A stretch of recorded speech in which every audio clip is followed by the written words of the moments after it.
கையும் களவுமாக சிக்கிய பாஜக தலைவர் மகாராஷ்டிராவில் தேர்தலை நிறுத்துவதற்கு திட்டமிடுகிறதா தோல்வி பயத்தால நேற்றைய தினத்துல சரத்பவார் கட்சியினுடைய முக்கிய தலைவர் தாக்கப்பட்டிருக்கிறார். இன்றைக்கு பாஜக தலைவர் கையும் களவுமாக கையில் 5 கோடி பணத்துடன் பிடிபட்டிருக்கிறார். சில பகுதிகளில் தேர்தல் ஆணையத்தின் மூலமாக தேர்தலை நிறுத்துவதற்கு பாஜக இப்படி ஒரு நாடகம் ஆடுகிறதா அப்படிங்கிற பயத்தை இந்தியா கூட்டணியினர் வெளிப்படுத்துறாங்க. இதை பற்றிய ஒரு விரிவான செய்தியை இந்த வீடியோல நம்ம பார்க்க போறோம். கோபாசை நண்பர்களுக்கு வணக்கம். வீடியோக்குள்ள போறதுக்கு முன்னாடி சேனலை மறக்காம சப்ஸ்கிரைப் பண்ணிருங்க. இந்த வீடியோவை லைக் பண்ணிட்டு உங்கள் கருத்துக்களை மறக்காம கமெண்ட் செக்ஷன்ல பதிவிட்டுருங்க.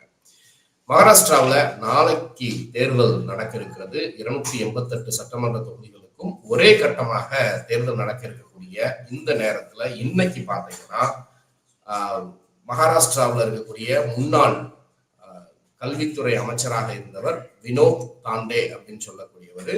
இவர் பாத்தீங்கன்னா விரார் ரீஜன் இருக்கக்கூடிய அந்த ரீஜன்ல விவாந்தா அப்படிங்கிற ஒரு ஹோட்டல்ல வச்சு வாக்காளர்களுக்கு பணம் கொடுப்பதற்காக அவர்கள் கட்சிக்குள்ளாக இருக்கக்கூடிய பொறுப்பாளர்களுக்கு டைரியில லிஸ்ட் போட்டு 5 கோடி பணம் கொடுப்பதற்கு எடுத்துட்டு வந்திருக்கிறாரு அப்படிங்கிற ஒரு குற்றச்சாட்டு. அந்த வீடியோல ரெட் ஹேண்டடா கையும் களவுமாக அவர் மாட்டிக்கிட்ட வீடியோ தான் இன்றைக்கு ட்விட்டர் போன்ற சமூக வலைதளங்கள்ல தேசிய அளவுல ட்ரெண்டிங்ல இருக்கு அப்படிங்கிறத பாக்குறோம். இதுல பாத்தீங்கன்னா இந்த வினோத் தாண்டே யார் அப்படின்னு பாத்தீங்கன்னா பாரதிய ஜனதா கட்சியில இருக்கக்கூடிய நேஷனல் ஜெனரல் செக்ரட்டரி பொறுப்புல இருக்கக்கூடியவர். அந்த மகாராஷ்டிரா மாநிலத்துல இப்போ சமீபத்துல பாத்தீங்கன்னா அவர் கல்வித்துறை அமைச்சராகவும் இருந்திருக்கிறார். அதற்கு முன்பு பாத்தீங்கன்னா அவர் ஏபிவிபில இருந்து சார்ந்தவர்.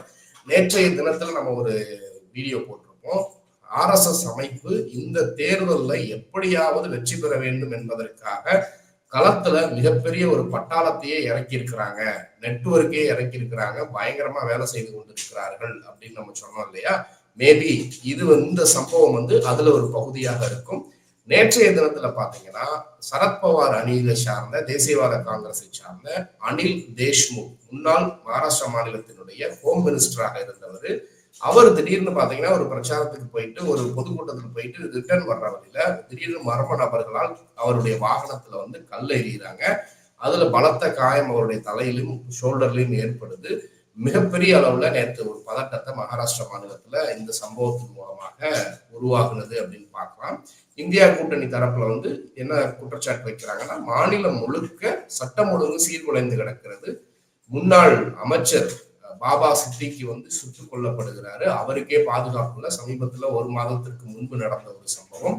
இப்பொழுது அதே மாநிலத்துல முன்னாள் அமைச்சர் ஒருத்தர் மேல கொலை மிரட்டல், கொலை முயற்சி நடந்திருக்கிறது அப்படிங்கிறத பாக்குறோம். ஏன்னா திருதுப்புன்னு கள்ளக்கொட்டை எரிஞ்சிருக்கிறாங்க. அந்த வீடியோ விஷுவல்ஸ் எல்லாம் நேற்று பாத்தீங்கன்னா அவ்வளவு கொடூரமாக இருந்தது அப்படிங்கிறத பாக்குறோம். சோ இன்றைக்கு பாத்தீங்கன்னா பாஜக தரப்புல பாஜகவினுடைய தலைவரே கையில் 5 கோடி ரூபாயை வச்சுக்கிட்டு வாக்காளர்களுக்கு பணம் கொடுப்பதற்காக அந்த கட்சியில் இருக்கக்கூடிய பொறுப்பாளர்களுக்கு ஒவ்வொருத்தருக்கும் இவ்வளவு பணம் அப்படின்னு டைரியில எழுதி வச்சு அவர் கொடுக்கிறாரு. அப்படி கொடுத்துக்கிட்டு இருக்கக்கூடிய நேரம், அதாவது விவாந்தா ஹோட்டல் அப்படிங்கிற ஒரு ஹோட்டல்ல விரார் ரீஜன் அப்படிங்கிற ரீஜன்ல கொடுக்குறாங்க. வாசி விரார் பெல்ட்ன்னு சொல்லக்கூடிய அந்த பெல்ட்ல தாக்கூர் சமுதாயத்தினர் அதிகமாக இருக்கிறாங்க. அங்க இருக்கக்கூடிய ஒரு சின்ன கட்சி தான் BVA, பகுஜன் விகாஸ் ஆகாடி அப்படின்னு அழைக்கக்கூடிய ஒரு கட்சி. ஹிதேந்திர தாக்கூர் அப்படிங்கிறவர் தான் அதுல மிக முக்கியமான தலைவர். இவர் கடந்த காலகட்டத்துல பாத்தீங்கன்னா பாஜக கூடயும் கூட்டணியில இருந்திருக்கிறாரு, காங்கிரஸ் கூடயும் கூட்டணியில இருந்திருக்கிறாரு. சமீபத்துல 2019 to 21 இதுல பாத்தீங்கன்னா இப்போ இவர்கள் MVA ஆட்சியில இருந்தாங்க இல்லையா, உத்தவ் தாக்கரே, சரத்பவார், காங்கிரஸ் எல்லாம், அதுல இந்தியா கூட்டணி அப்போ MVA அந்த கூட்டணியோட இருந்திருக்கிறாரு. ஆனால் இந்த தேர்தல்ல அவர் சோலோவாக நிற்கிறார் அப்படிங்கிற மாதிரி செய்திகள் வருது. பொதுவாகவே இவர்களுக்கு அந்த பகுதியில என்ன சொல்றாங்க அப்படின்னா, இவங்க ஓட்டை பிரிக்கிற கட்சி அப்படிங்கிற மாதிரி ஒரு குற்றச்சாட்டு இவங்களால வைக்கிறாங்க. சோ இந்த தேர்தலையும் பாத்தீங்கன்னா இந்த மாதிரியான சின்ன சின்ன கட்சிகள் எல்லாமே தனித்தனியாக நின்று பிஜேபிக்கு சாதகமாக ஓட்டை பிரிக்கிற மாதிரி தான் நிக்கிறாங்க அப்படின்னு சொல்லப்படுது.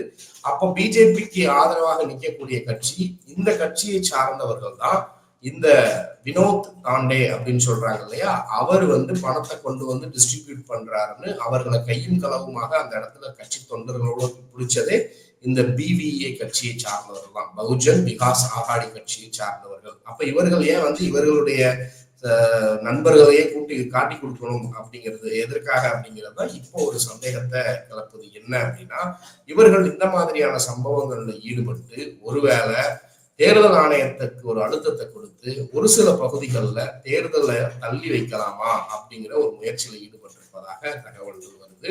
இப்ப இந்த இடத்துல பாத்தீங்கன்னா வினோத் காண்டே கையில 5 கோடி ரூபாய் கையில இருக்கிறது. அந்த 5 கோடி ரூபாயை யாருக்கு கொடுக்க போறேன், யாருக்கு கொடுத்தேன் அப்படிங்கிற ஒரு லிஸ்ட், ஒரு டைரியவே மக்கள் கைப்பற்றி இருக்கிறாங்க. அவர் இப்போ எலெக்ஷன் கமிஷன் ஒரு வழக்கு பதிவு செஞ்சு, போலீஸ் தான் வழக்கு பதிவு செஞ்சிருக்கிறாங்க. எலெக்ஷன் கமிஷன் இது எந்த அளவுக்கு கையில் எடுத்து விசாரணை செய்ய போகிறார்கள் அப்படிங்கிறது சந்தேகத்துக்குரிய விஷயம் தான். நம்ம தமிழ்நாட்டிலே 4 கோடி ரூபாய் மாட்டுச்சு, ஆனா அது ட்ரெயின்ல மாட்டுச்சு அப்படின்னு சொல்லி அந்த விஷயம்லாம் இன்னும் ஓடிக்கிட்டு தான் இருக்குது.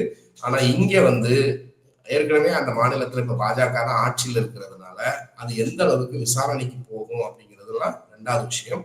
ஆனால் இப்படி ஒரு சில சின்ன சின்ன பிரச்சனைகளை உருவாக்கி அந்த ஏரியாவில் பதட்டத்தை உண்டு பண்ணி 10 தொகுதியோ 20 தொகுதியோ தேர்தல் தேதியை மாத்தி வச்சாங்க அப்படின்னா அது பாஜகவுக்கு சாதகமாக ஏதேனும் ஒரு வகையில் அமையுமா அப்படிங்கிறதுக்காக இது திட்டமிடப்படுகிறதா அப்படிங்கிற ஒரு கேள்வி முக்கியமாக இப்ப எழுகிறது. அப்படி ஒரு குற்றச்சாட்டை தான் இந்திய கூட்டணி கட்சிகள் இப்ப முன்வைக்கிறாங்க. நேற்றைய தினத்துல அனில் தேஷ்முக் அவர்கள் மீது நடத்திய தாக்குதல் அப்படிங்கிறது சும்மா சாதாரண விஷயம் கிடையாது. கிட்டத்தட்ட ஒரு மிகப்பெரிய சீனியர் லீடர் கேட்டகரியில வரக்கூடியவர் தான் அனில் தேஷ்முக் அவர்கள். சோ அது மட்டும் இல்லாம தொடர்ந்து என்சிபி, அதாவது சரத்பவார் இல்லைன்னா அஜித் பவார் அவர்களுடைய கட்சியில் இருக்கிறவர்கள் மேலதான் இப்படிப்பட்ட தாக்குதல்கள் தொடர்ந்து நடந்த வண்ணமாக இருக்கிறது. அனில் தேஷ்முக் தரப்பு ஓப்பனாவே குற்றச்சாட்டு வைக்கிறாங்க. இது தேவேந்திர பட்னவிஸ் அவருடைய வேலை தான், அவர் தான் ஹோம் மினிஸ்டரா இருக்கிறாரு, அவருடைய தரப்புல இந்த மாதிரி ஒரு தாக்குதல் நடந்திருக்கு அப்படின்னு ஓப்பனாவே குற்றச்சாட்டு வைக்கிறாங்க. சோ இந்த மாதிரி மாநிலம் முழுக்க குட்டி குட்டியாக சின்ன சின்ன விஷயங்கள் நடக்குது அப்படின்னாலே அது பின்னணியில பிஜேபி தான் இருக்கும், RSS களத்துல இறங்கி பிஜேபிக்காக வேலை செய்யுது அப்படிங்கிற ஒரு குற்றச்சாட்டை இப்ப இந்தியா கூட்டணி தரப்புல வைக்க ஆரம்பிச்சிருக்கிறாங்க. ஏற்கனவே கூட்டணி கட்சிகளுக்குள்ள பல்வேறு குழப்பங்கள் நீடிச்சுக்கிட்டு இருந்துச்சு பாஜகவுக்குள்ள. இந்த பிபிஏவும் பாத்தீங்கன்னா ஒரு காலகட்டத்துல இப்ப கூட பாத்தீங்கன்னா பிஜேபியோட போயிடலாமா, கூட்டணியில போயிடலாமா அப்படிங்கிற மாதிரி இருந்ததாக தான் சொல்றாங்க. சோ இந்த தாக்கூர் சமுதாய மக்கள் அதிகமாக இருக்கக்கூடிய வாசி விரார் அப்படிங்கிற இந்த பெல்ட் ஏரியால பாத்தீங்கன்னா பிஜேபியும் நிக்குது, என்சிபி நிக்குது, இவங்க பிபிஏவும் நிக்கிறாங்க. அப்படிங்கன்னா அது எப்படி சாத்தியமாகும்? இது இவர்கள் ஓட்டை பிரிச்சு பிஜேபிக்கு சாதகமாக ஒரு வெற்றியை உருவாக்கக்கூடிய இடத்துலதான் இருக்கிறாங்க. அப்படி ஒரு மறைமுகமான டீல் இருக்குன்னா இப்போ ஒரு பிஜேபி தலைவர் காசு கொடுக்க வர்றாரு அப்படின்னா அதையே எக்ஸ்போஸ் பண்ணணும். அப்படின்னா எதற்காகனா இப்போ ஒட்டுமொத்த மகாராஷ்டிரா மாநிலம் முழுக்க அர்பன் ஏரியால இருந்து ரூரல் ஏரியா வரைக்கும் இந்தியா கூட்டணிக்கு சாதகமான ஒரு பெரிய சுனாமியே வீசுது அப்படின்னு சொல்றாங்க. ஏன் அப்படின்னா அதற்கு பல்வேறு ஃபேக்டர்ஸ், முழுக்க சட்டம் ஒழுங்கு அந்த மாநிலத்துல இல்ல, விலைவாசி உயர்வு, வேலை வாய்ப்பின்மை, இது எல்லாத்தையும் தாண்டி மகாராஷ்டிரா வர்சஸ் குஜராத் அப்படிங்கிற ஒரு சென்டிமெண்ட், இது எல்லாமே ரொம்ப ப்ரொடாமினா அந்த மாநில மக்கள் மத்தியில தலதூக்கி இருக்கிறதுனால அங்கங்க எதையாவது ஒரு குட்டிகளாட்ட பண்ணி நம்ம வெற்றி பெற்றுடணும் அப்படிங்கிற ஒரு முயற்சியில தான் பல இடங்கள்ல நடந்து கொண்டிருப்பதாக சொல்றாங்க. ஸோ இப்போ இது எல்லாத்தையும் தாண்டி எலெக்ஷன் கமிஷன் இதை பத்தின ஒரு முடிவெடுப்பதற்கான யோசனைகள் இருப்பதாக சொல்லப்படுது. ஸோ இந்த யோசனை அவர்கள் எப்படி எடுப்பாங்க? நாளைக்கு காலையில தேர்தல் நடக்க இருக்கக்கூடிய இந்த நேரத்துல இப்படி ஒரு சம்பவம் வந்துச்சுன்னா தேர்தல் ஆணையத்துக்கு அந்த அதிகாரம் உண்டு. 2 நாட்களோ இல்ல 1 வாரமோ அந்த ஒரு சில பகுதிகளுக்கு மட்டும் தேர்தல் நடக்காம தள்ளி வைப்பதற்கான அதிகாரங்கள் இருக்கு. ஒருவேளை பிஜேபி டீசெண்டா ஜெயிக்குது இல்ல தோக்குது அப்படிங்கிற மாதிரி ஏதாவது ஒரு சூழ்நிலை வந்தா அவர்களுக்கு ஒரு 4-5 இடங்கள் பத்தல அப்படின்னா இந்த ஏரியாக்கள்ல எப்படியாவது மேட்ச் பண்ணி நாளைக்கு ஜெயிச்சிடலாம் அப்படிங்கிற மாதிரி ஒரு சில விஷயத்துக்கு திட்டமிட்டிருப்பதாக கூட செய்திகள் வந்த வண்ணமாக இருக்கிறது. இதை தொடர்ந்து நம்ம கண்காணிச்சாதான் இதுல நடக்கக்கூடிய முக்கியமான அவுட்கம் என்ன வரப்போகுது அப்படிங்கிறதெல்லாம் நம்மளால பார்க்க முடியும். ஸோ இந்தியா கூட்டணி தரப்புல பாக்குறீங்கன்னா இப்ப அவர்கள் இதை குறித்து ஒரு மிகப்பெரிய அளவுல விசாரணை நடத்தணும் அப்படிங்கிற ஒரு போராட்டத்தையும் அறிவிச்சிருக்கிறாங்க. ஸோ இது இன்னொரு வகையில பார்த்தா அந்த மகாராஷ்டிரா மாநிலம் முழுக்க இப்போ ஏக்நாத் ஷிண்டே அரசாங்கம் வந்ததற்கு பின்பு அவர்களுடைய அரசு மீது ஒரு ஊழல் அரசு, இது கொள்ளையடிக்கிறதுக்காகவே கூட்டணி சேர்ந்து ஒன்னா உட்கார்ந்து இருக்கிறாங்க அப்படிங்கிற ஒரு பிம்பம் இருக்கு. என்னதான் மோடி ஊழல் காங்கிரஸ் தான் ஊழல் சொன்னாலும் இப்படிப்பட்ட சம்பவங்கள் அந்த மாநிலம் முழுக்க இப்ப பேசக்கூடிய பொதுமக்களால் பேசக்கூடிய பொருள் என்னன்னா ஒவ்வொரு எம்எல்ஏக்களையும் அஜித் பவார் கிட்ட இருந்தும் ஏக்நாத் ஷிண்டே கிட்ட இருந்தும் காசு கொடுத்து பிஜேபி வாங்கி இருக்கிறதுனா ஒவ்வொரு எம்எல்ஏக்கும் 50 கோடியில இருந்து 100 கோடி ரூபாய் கொடுத்திருக்கிறாங்க அப்படின்னா இந்த பணம் எல்லாம் யாரிடம் இருந்து வந்ததுன்ற கேள்வியை மக்களே சாதாரணமா இப்ப கேட்கிறாங்க.